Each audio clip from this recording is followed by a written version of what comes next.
Hemen bizi da maitasuna da 14 minutuko fikzio bat, film labur bat, kontatzen dagoena pixka neska gazte baten etxetik urten aurreko egoera edo momentu bat, ez? Bere amarekin harreman intentso bat deko eta etxetik joan aurretik lehertzen da egoera eta amarekin dekon harremana, ez?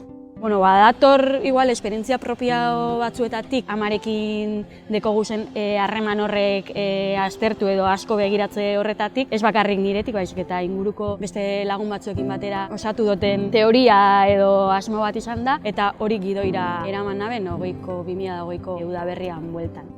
Ordutik, urten zen hemen elkartearen aukera mentoretza programan parte hartzeko aukera, izan da lehenengo edizioa, iazkoa izan zen, eta horretarako Enararekin batera osatu naben gidoietik haratagoko proiektu guztia. Aukera mentoretza programan aukin dugu aukera beste 4 proiekturekin batera zinema munduko hainbat profesionalekin lan egiteko, izan gidoiari begira, zuzendaritza, produkzioari begira, eta hor izugarri garatu dugu proiektua lagun asko egiteaz aparte, eta Zinebin amaitu zen, iazko Zinebin amaitu zen programa hori, bertan pitxin bat egin genuen gure proiektuarekin, eta horre sari bat jaso gaino.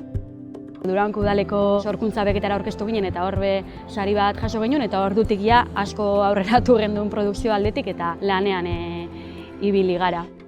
Kimuaken hautatuak izatea sorpresa handia izan zen guretzat, ez genuen espero esan, eta oso pozik gaude hautaketarekin. Gainera konpartitzen dugu katalogoa guretzat referente diren zinemagile askorekin, eta kriston aukera da ikusgarritasuna izateko. Gainera gure kortoa 7 hizkuntzetara subtitulatu dute, eta hemendik aurrera nahiz eta publikoa den distribuzio lanetan asko lagunduko gaituzte, eta espero dugu festival internazionaletara edo zerako festivaletara irekitzeko aukera ematea. Estreinoa azaroaren 11 zen Arriagan eta jendeari gustatu zaio. Esan digute gordina dela, inpaktua sortzen duela eta jendea mugituta gelditzen dela. Eta hemendik aurrera zer esaten diguten, baina orain arte oso pozik bai. Espero dugu jendea ikustea eta harrera ona izatea eta animatzen zaituztegu gure pelikula ikustera.